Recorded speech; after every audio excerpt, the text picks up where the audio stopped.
Thank you, John. And this is our first of probably many webinars, bus trips, knocking on doors, and doing everything we can to actually have the future that Kamala Harris and Tim Walz have been talking about for the last 2 weeks.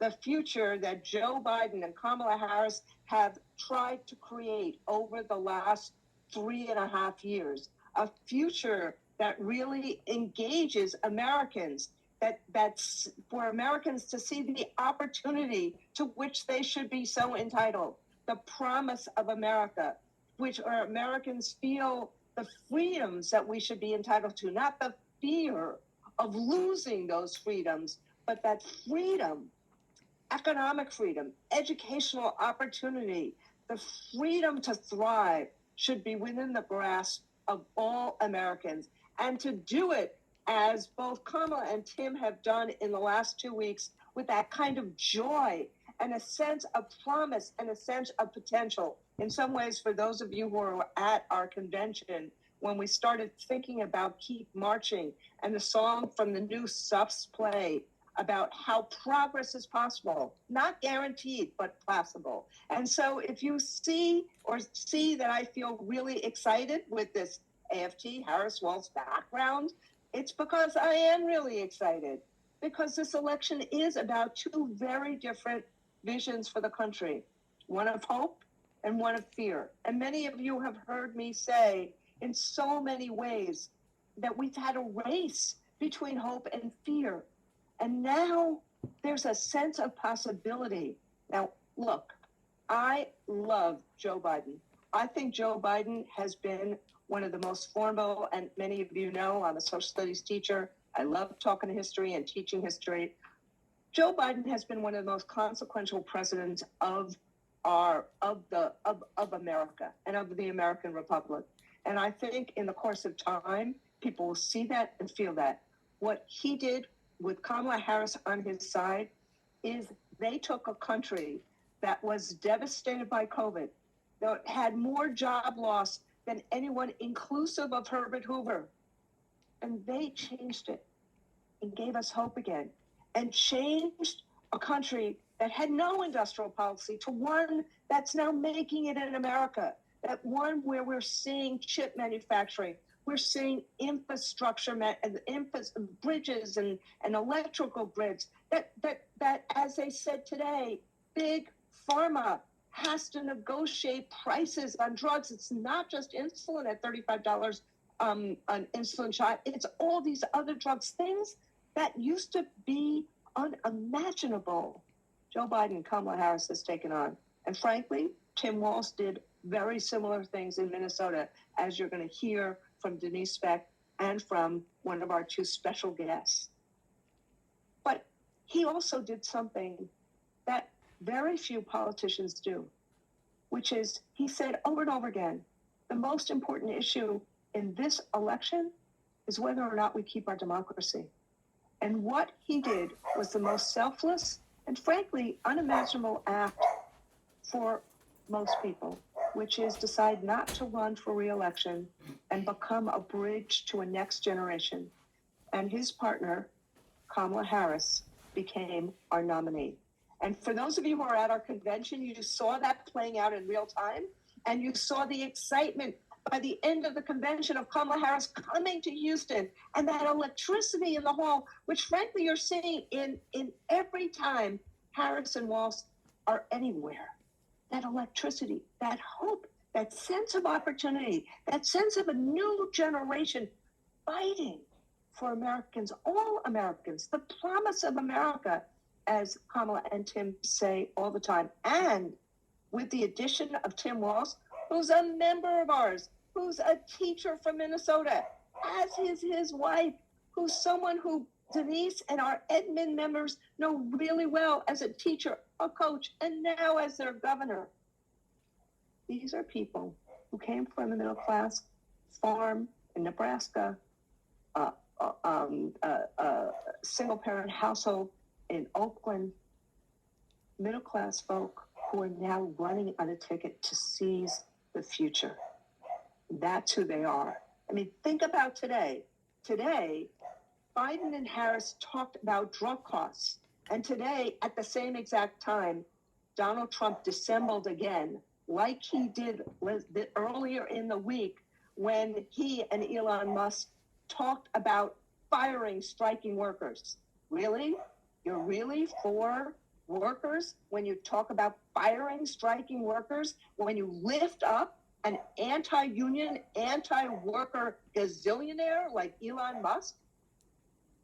And you have Harris and Walz and Biden talking about real people's issues all this week. And that's what you have with Trump. But frankly, it's not a slam dunk. It's not a slam dunk because there's a lot of anger in this country. There's a lot of grievance in this country. And we, as the difference makers, we as educators and healthcare workers and public employees, we know the path to hope, but we also see what the culture wars have done. And we see what the globalization has done in this country. And we see what has happened to the middle class in this country. And Americans are still struggling with higher prices, and much more must be done on childcare, on housing, on gas, on groceries. We know that. So it's not a slam dunk, but it's a clear contrast. It's a contrast between a team of Harris and Walz who's thinking about the future for all of us, and someone who only thinks about himself. Someone who, even though he now renounces Project 2025, is his policies, which is basically give billionaires more and more tax cuts, let them do whatever they want to do, and the rest of us, who cares? But it's even worse than that. Look at what J.D. Vance says.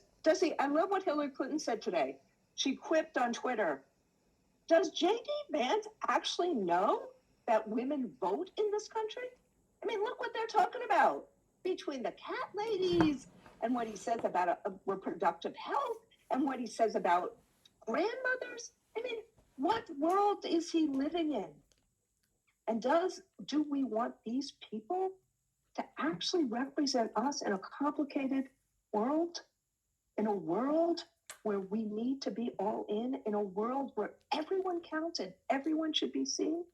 So it's not just that they want to cut Social Security and Medicare. It's not just that they want to dismantle the Department of Education. It's not just that they want to take away food programs. How do you take away the food programs that Tim Walz just did in Minnesota? It's what are we going to do to make sure we level the playing field so the promise of America is real for everyone?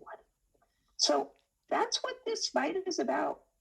It's a fight for our freedoms. It's a fight for opportunity. It's a fight for America, for our democracy, for our better days to be in front of us, not behind us. And it's a fight that's going to take all of us. Because if we care about labor, if we care about public education, if we care about healthcare, if we care about childcare, if we care about career tech ed, if we care about any of our freedoms, there's only one choice in this election. And so that's part of what today is about, lifting us up, talking about what we need to do. Because, my friends, we are trusted in communities all across America. The right wing would not be trying to tear us apart if we weren't so trusted. Teachers are trusted, parents are trusted, nurses are trusted. And in this election, in this period of time, which is frankly a post-truth society, hear Donald Trump. How dare he say that the crowds that Kamala Harris and Tim Walz have gotten are AI? Really? And think about what else he's doing. He's basically saying to his supporters, don't believe the crowds. Don't believe the results. It's all a fake. In some ways, in a very dangerous world of disinformation and post-truth, that means trust means more than anything else. Trust, and you are trusted. So, what I'm asking you before we have our special guests, what I'm asking you is we need to be all in. Just like we're all in our classrooms, just like we're all in when we are connecting with kids, just like we're all in our labor movement, we need to be all in. And that means I'm asking you for two things. Number one, check your voter registration. Make sure it's up to date. There's been lots of states where people have been thrown off the rolls. Please, there's going to be a big voter registration day on September 17th, I think. But I'm just looking at John to tell me the date because I'm not looking at my notes. But we'll also have a little QR code that will teach you and tell you what it is. Check your voter registration. Make sure you can vote. Number two, talk to 5 people. Frankly, make it 10 about getting out the vote.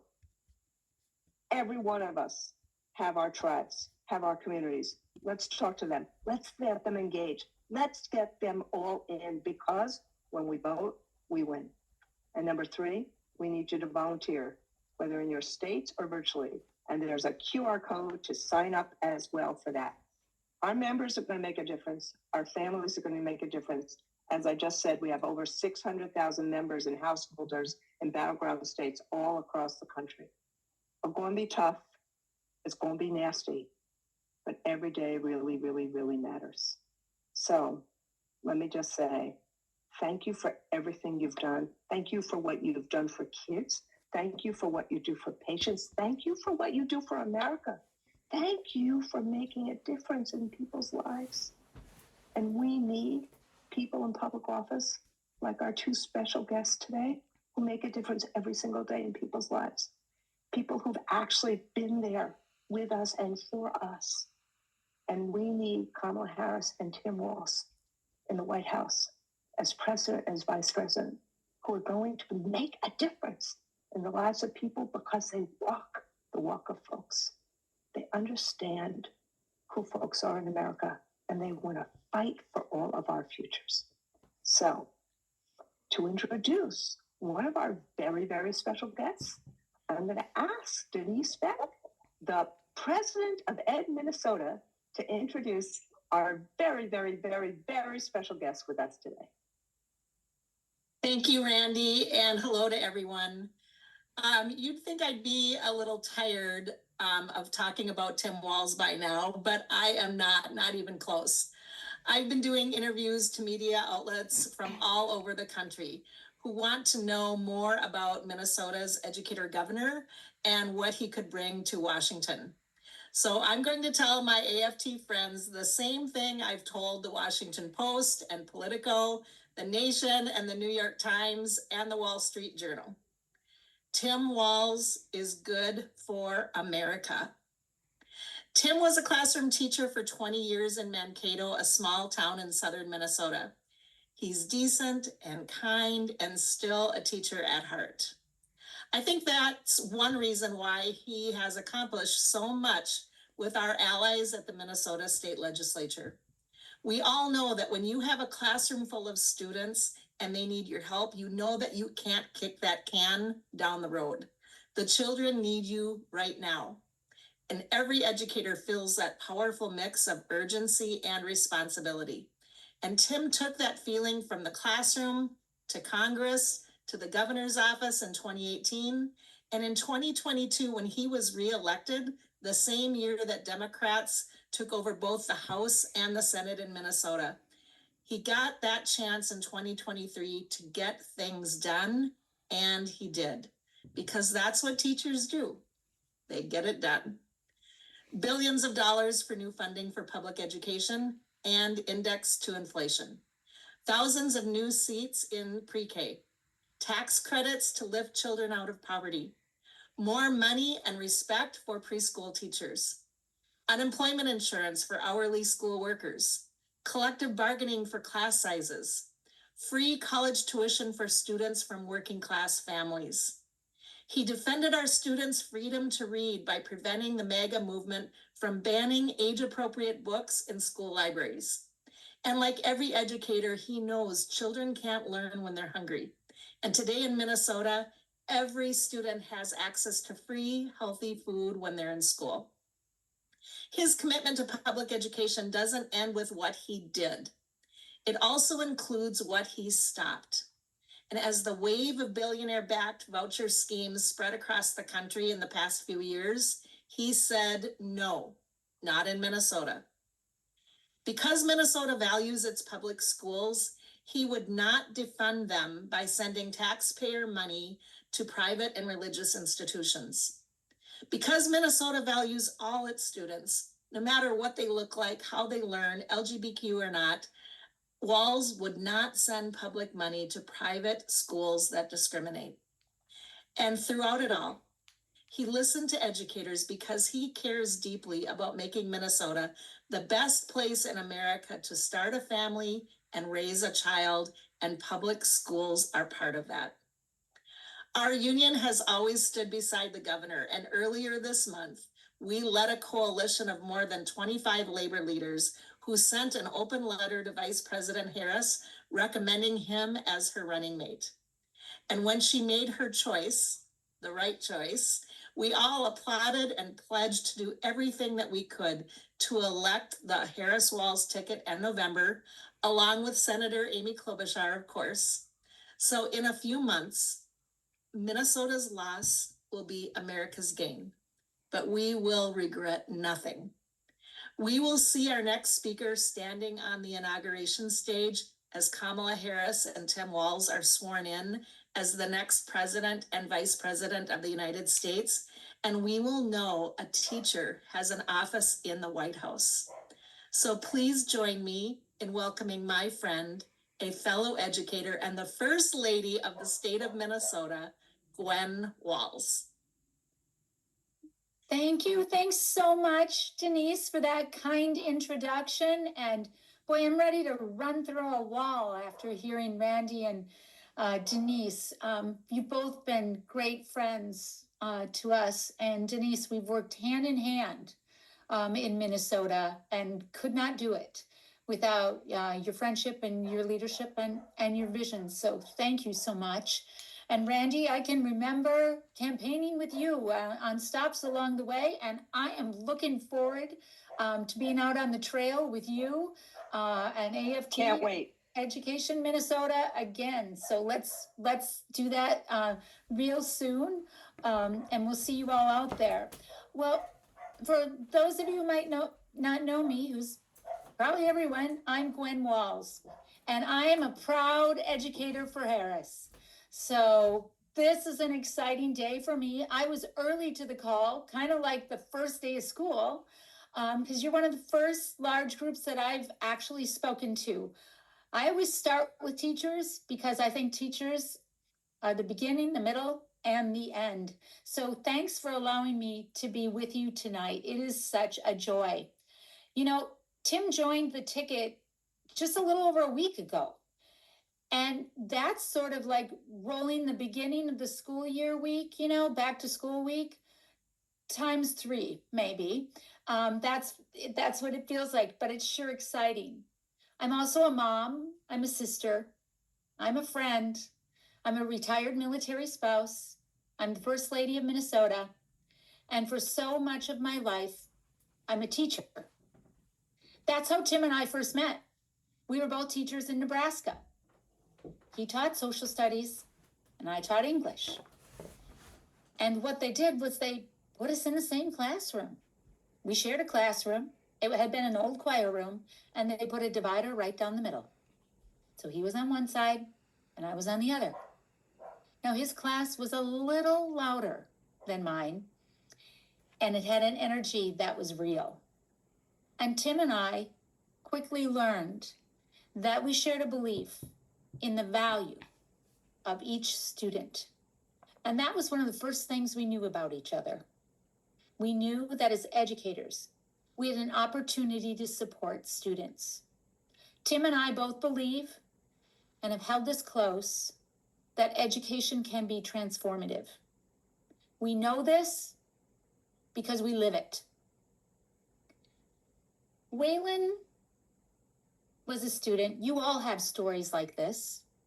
But Waylon was a student, and he was a football player on the team Tim coached. and he was a student in my English classroom that year. He was brilliant on the football field, and he was difficult in my classroom. I quickly learned that Waylon was reading significantly below grade level. It didn't take me long. You all know. His behavior in my classroom was all about hiding that idea from his peers and from me. So I asked Waylon to stop by my room for a few minutes. I'd come up with a plan, and I told him Coach Walls was on board. He came. Because in our school, a student who was failing a core class couldn't participate in sports. It was the school rule. So Tim and I proposed to Waylon that we would use a different metric. If Waylon attended reading tutoring sessions with me several times a week, before school or lunch, or sometimes even after school if he didn't have practice right away, and improved his reading, that would keep him playing football. We wanted him to learn to read well. He agreed, and he worked hard. I started seeing some of that work ethic that I saw on the football field in my room. Tim would cross the thin divider in our classroom, and he'd read with Waylon. Waylon continued to improve, and he continued the tutoring even after football ended. We never discussed that. We just kept reading.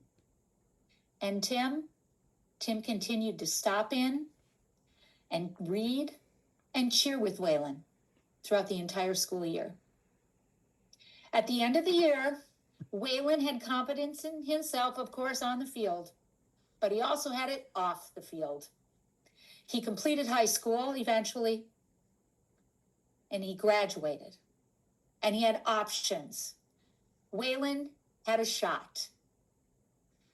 One of the things that I love most about Tim is that he too believes that every student believes and deserves a chance.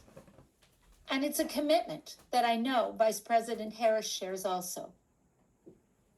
And suffice it to say, our opponents in this race do not share that vision. They do not have that story. They can't relate to what I'm talking about.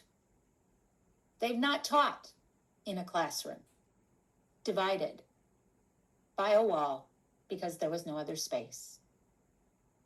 And there's a lot.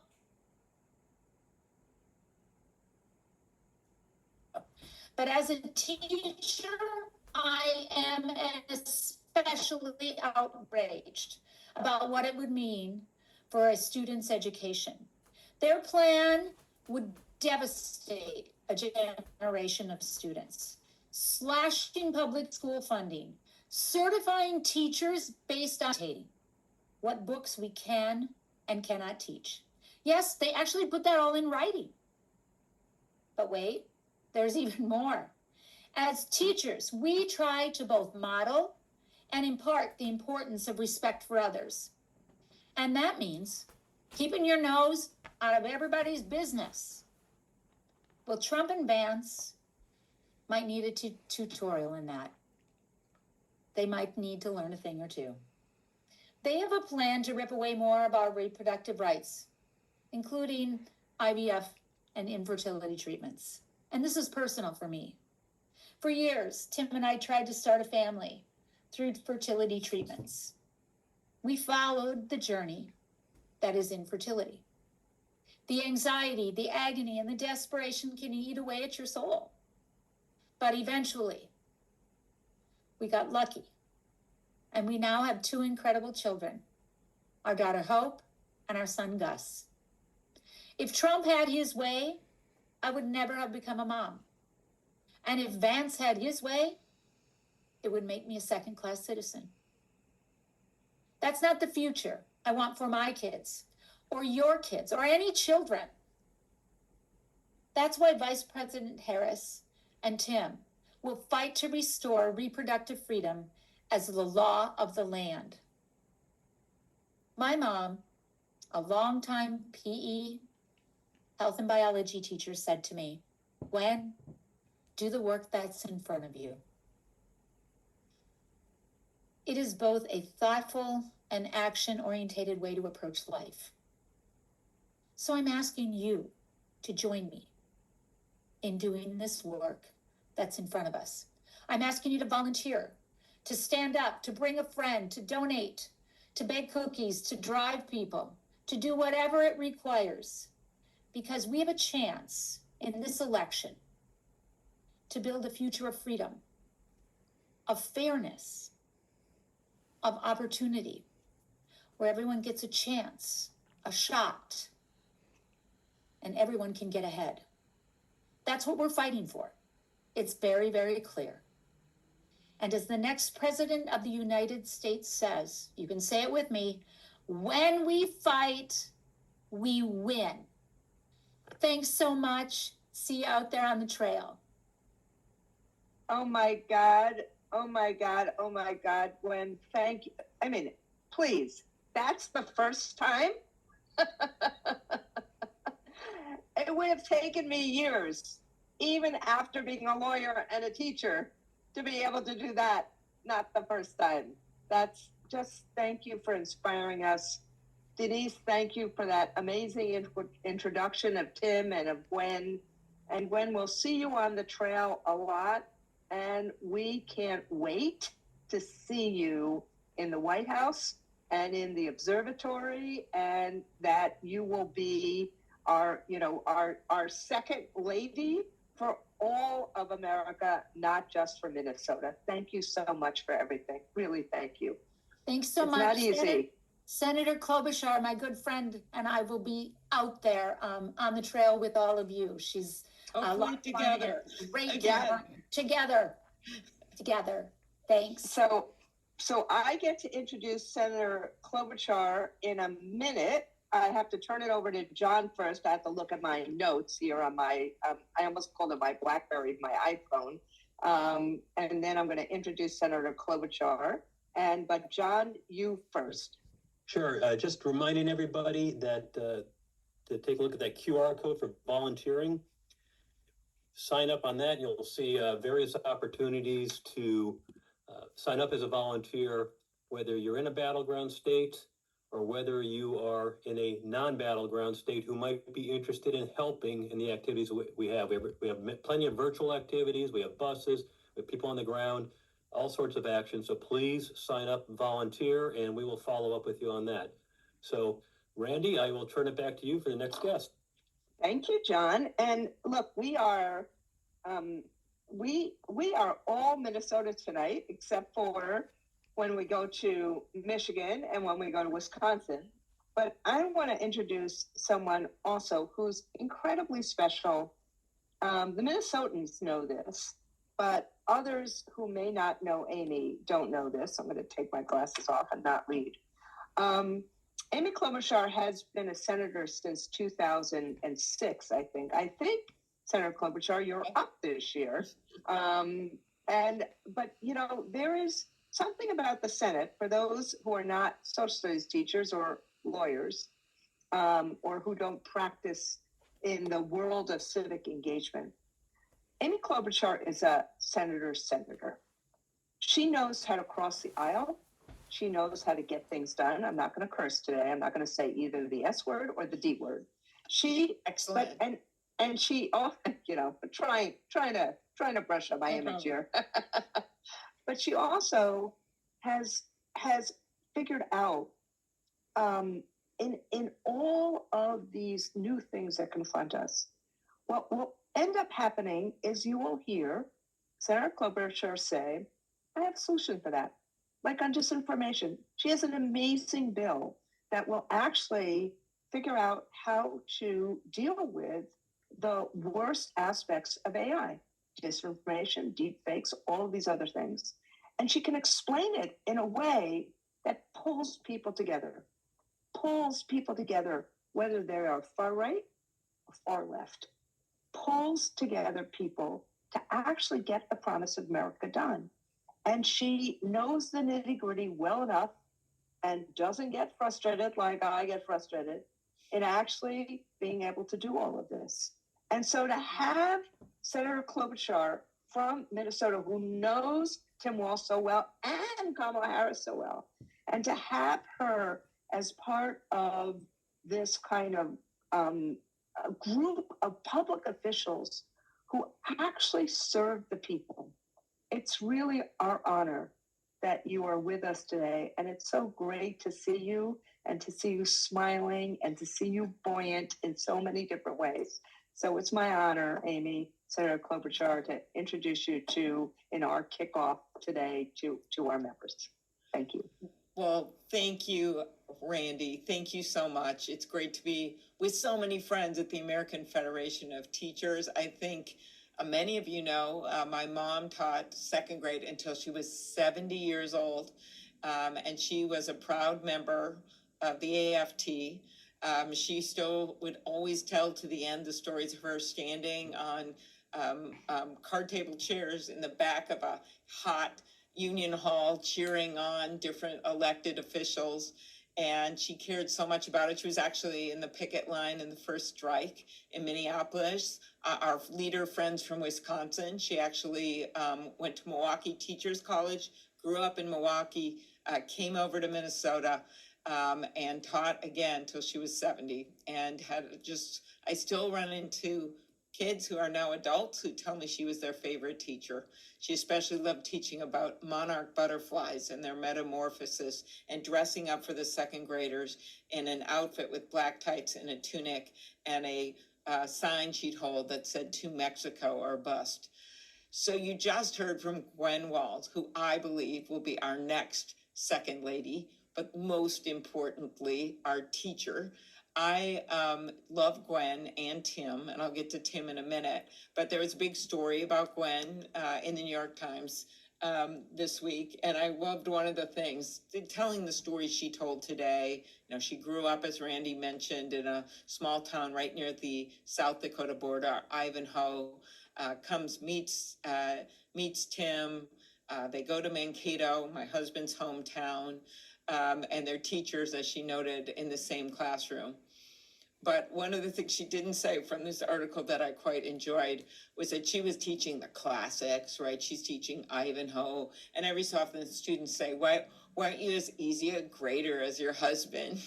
And she reportedly said, I can't be like the Easter Bunny, hopping around and giving A's like my husband does. Okay, that was a classic.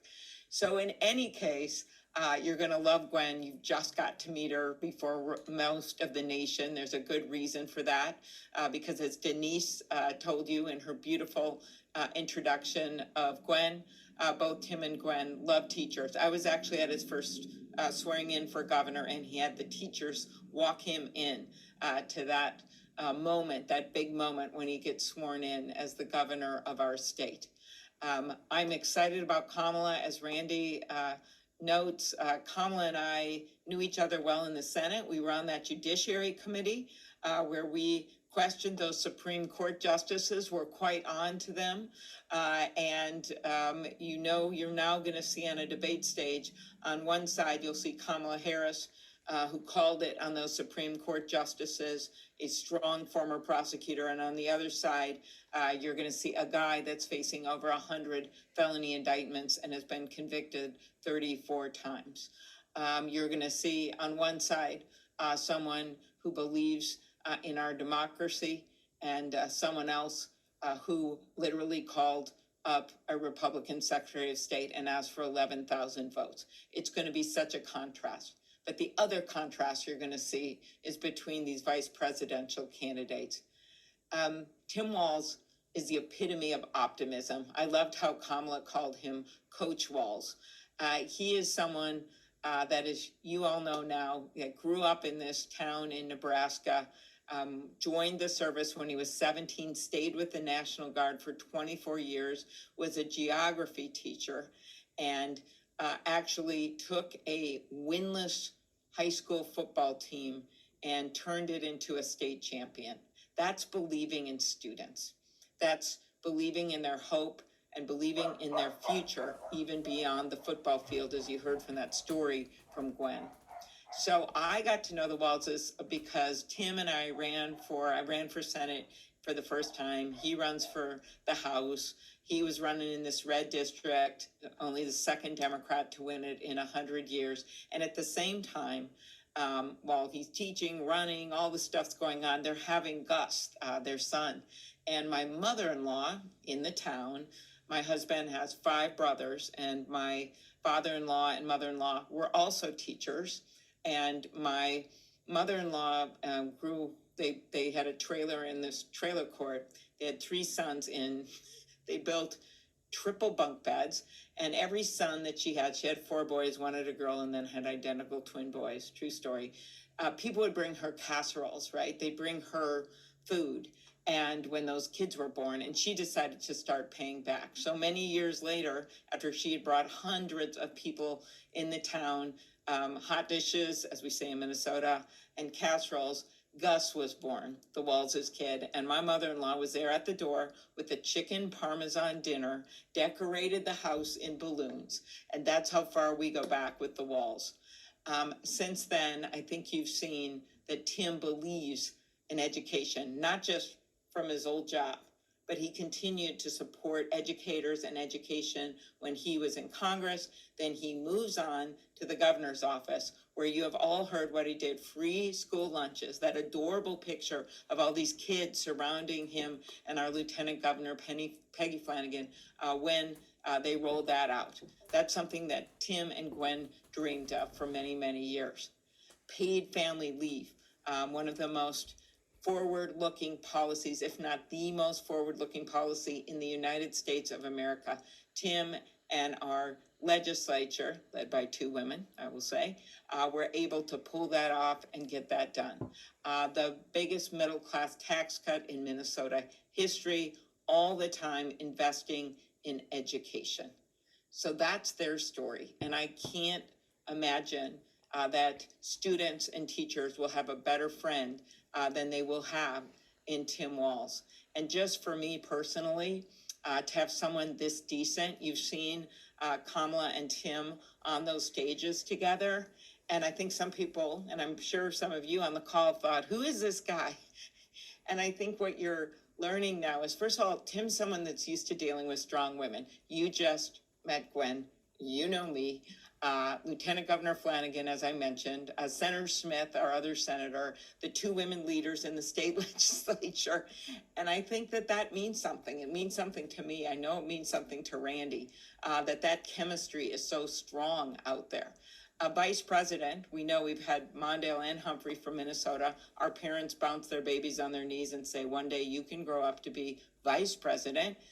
A Vice President has to be someone you can trust, someone that you know can govern, and someone that really adds something. And suddenly we have this guy, the ultimate dad, bursting on the scene. As I look at our leaders on the call from Michigan and Wisconsin, we know how important that is in the Midwest, in those key blue wall states, that we have someone that has a different story, that stood in a deer stand in 10-degree weather, that represented a district and was in the top 10 bipartisan members of Congress. Those are stories that's important for you all to know as you go out and talk to your friends and neighbors and fellow teachers and fellow educators and members of the AFT about the great Tim Walz and Kamala Harris. So I'm just going to end with one thing, and that's our democracy is at stake. All my work started on January 6th when it comes to democracy. I was the one that made that walk at 3:30 in the morning with then Vice President Pence and Republican Senator Blunt, with these 3 pairs of young women with the mahogany boxes filled with the electoral ballots for the country that someone had the wherewithal to remove from the Senate chamber, or they would have been burned or stolen. And that walk had been fun in the morning. And that night at 3:30, we were walking over broken glass. We were walking by spray painted pillars. But we got to that House of Representatives where then Speaker Pelosi was waiting for us. And we said democracy will prevail, and it did. And 2 weeks later, we were under that beautiful blue sky with the snowflakes coming down at the inauguration to swear in the wonderful Joe Biden and Kamala Harris. And you remember Garth Brooks singing and Lady Gaga bursting out with the Star Spangled Banner and motioning to our flag and saying, and our flag was still there But what I most remember is Amanda Gorman, the youngest poet in the history of the inauguration, who wrote that poem in 2 weeks and reminding us to find light in that never-ending shade. That's what happened the last month, AFT. We found a lot of light in the never-ending shade. So let's take that light. We have less than 90 days and get this incredible team elected. You will play a major role in this. Let's get this done. Thank you, and thank you, Randy. Thank you, Senator. And I just want to make sure that people know. I mean, we, as you were talking about Amanda Gorman, Senator, we do a book club now every month. And John, we have to have your book on the book club. But Senator Amanda Gorman was our first Are you kidding? author for our book club, and that poem, and you know that poem that Ron DeSantis had the temerity of enabling that poem to be banned in some classrooms in Florida. I mean, that's part of the democracy in which we talk about, and you talk about, and how the not being afraid of knowledge and not being afraid of solving problems and tackling problems. But I also want to make sure that people know that because of all the work that you're doing, I want to make sure our members know, because of all the work that you're doing, all the work on disinformation, all the work against bots, all the work to try to really harness AI and big tech and doing that kind of accountability, the stuff that has been thrown at you, the bot issues, the Russian disinformation networks. You know, I just have Mike Pompeo who goes after me, but you got the whole Putin network. And I just want to make sure that people know just how courageous you are in so many ways, personally and professionally, and we got your back. Thank you. Okay, means a lot. Let's get to work. Thank you, everybody. See you in Chicago. Thank you. Thank you. See you. So turning it back to you, John. Thanks, Randy, and thank you, everyone. Once again, please make sure you use a QR code to volunteer or check your voter registration, and feel free to use the Q&A button there if you have any questions. So, Randy, we got first question here. We'll do a question, then we'll go to our next speaker. But first question is from Stephanie Kelly, UFT Local 2. How can we reach members in swing states if we are not in a swing state ourselves? So thank you for that question, Stephanie. And so number one, let me just say this. New York and California are actually very consequential this year. First off, they have to win the Electoral College. So every state is important in terms of voting and getting the vote out. And what's also particularly important about New York and frankly, California, is that there is basically 18 seats in this country that are really going to be tough seats. And if the pro-education, pro-labor, I'm talking about the House of Representatives, pro-education, pro-labor candidates win, then we're going to have a pro-education, public education, pro-labor, pro-democracy, pro-freedom House of Representatives. Now, I'm not saying parties, I'm saying people. And so there's 7 districts where this race and in New York State, where this may actually come down to. And so New York is really important. And so there's going to be a lot of walks and there's going to be a lot of knocking on doors that you can do right around the corner in New York, just like so many people were so involved in Tom Suozzi's race this year. So that's number one. Number two, there's a lot of stuff that we can do, New Yorkers, in terms of Pennsylvania, for example. Today we have people from Wisconsin and Michigan that are going to talk about those cases. But we also have, by virtue of so much virtual campaigning, we can do lots of volunteer work on the phone, by email, by Zoom, all of these other things. So where it says volunteer, please volunteer. We have member-to-member contacts in lots of different ways. So if you do and put us on that QR code and volunteer, then we will set you up somewhere. The other thing we're doing, I'm going to be on a bus, as are the other officers, over most of these 2 months from Labor Day to Election Day. So we're going to have all sorts of different stops on the bus. But what we're also going to do is we're doing all these labor walks within the labor movement on Saturdays, and as it gets closer and closer, on other days as well. So there's lots of different ways to volunteer. We just want you engaged. And the more engaged people are, the more we're talking to our friends, the more we're talking to our families, the more we're talking about the stakes of this election. And we know, just like with kids, the more engaged kids are, the more empowered they feel, and the more they feel like they're part of it. We need everybody to be all in.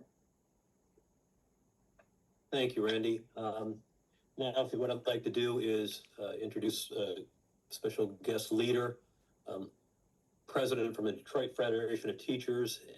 Folks don't know this, Michigan is obviously one of the most critical battleground states in the country.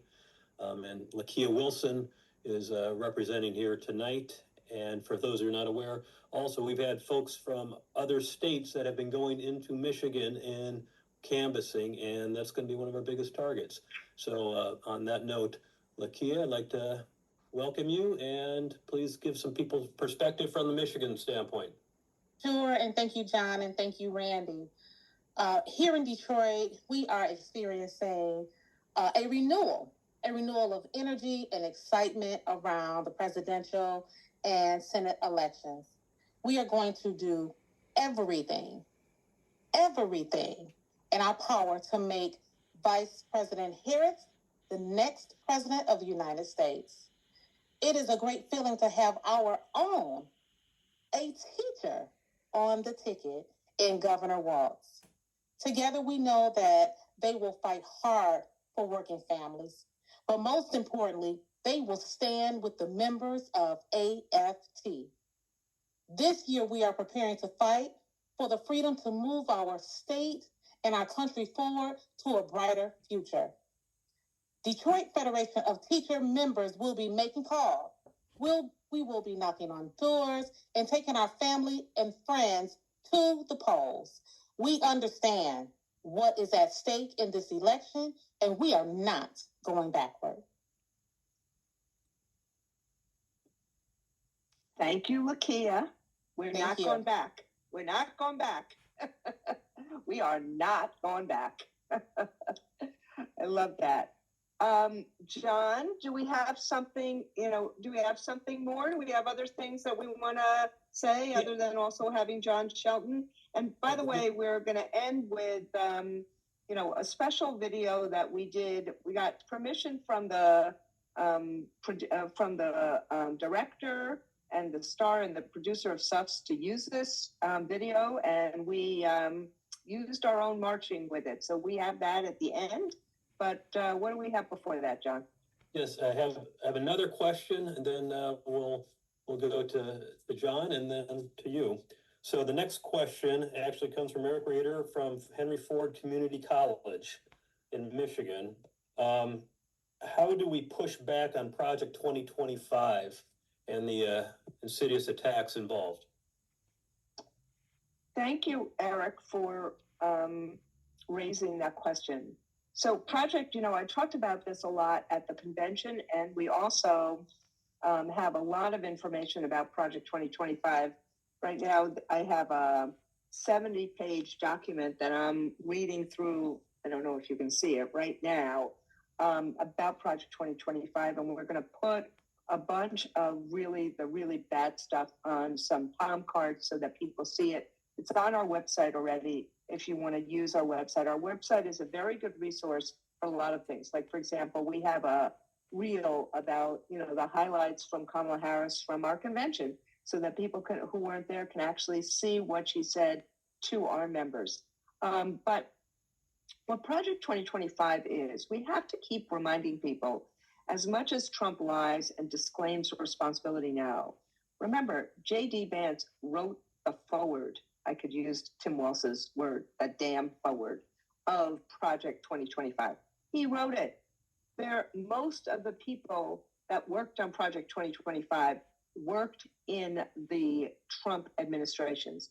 And now, the second time, what they've said is they're going to try to rush this through in 180 days, just like Scott Walker rushed through all of his anti-union legislative, I was just going to say bullshit, in the, in Wisconsin before anybody could stop it, before anybody, I mean, we were saying in Wisconsin, one day longer, one day stronger.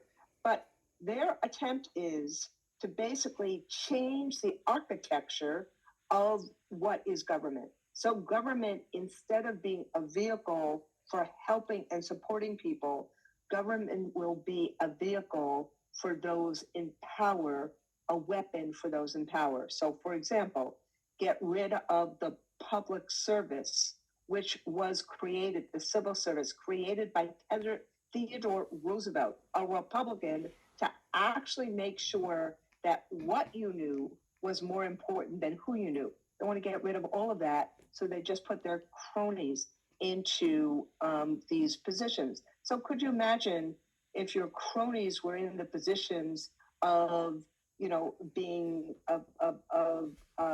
being the people at OSHA, at being the people at the National Labor Relations Board? Then in terms of education, they don't even want to have education. They want to just throw out and abolish the Department of Education, because all they really want is vouchers to take the money and essentially give money to the rich and make people, everyone else, basically claw for whatever is remaining. In terms of civil rights, they want it gone. Social Security and Medicare, they want to cut. And what they're trying to do is essentially cut taxes for the rich and basically increase taxes or these other excise fees and everything else for everybody else. But what's really venal is the weaponization they do. So for example, they say to teachers and librarians, if we think that you are using books that you shouldn't use, that we think those books could be what we construe as pornographic, meaning if somebody is talking, for example, I'm a gay woman married to another woman, they think that something like that is pornographic. If you talk about that, we may register you as a sexual offender. Or if you are a doctor, like that doctor in Indiana who helped a 10-year-old rape victim make sure that she didn't have to carry, she's 6 weeks pregnant, this 10-year-old kid, she didn't have to carry a fetus to actually take away her license or jail her. That's what's in Project 2025. And we have to make it real for people and make sure people know that is who Donald Trump and J.D. Vance are. Thank you, Randy. Can't get my video started here. There we go. So next, I'd like to introduce John Shelton from Green Bay. And John, if you want to talk a little bit about Wisconsin, it was probably one of the top battleground states in the country, as well as Michigan.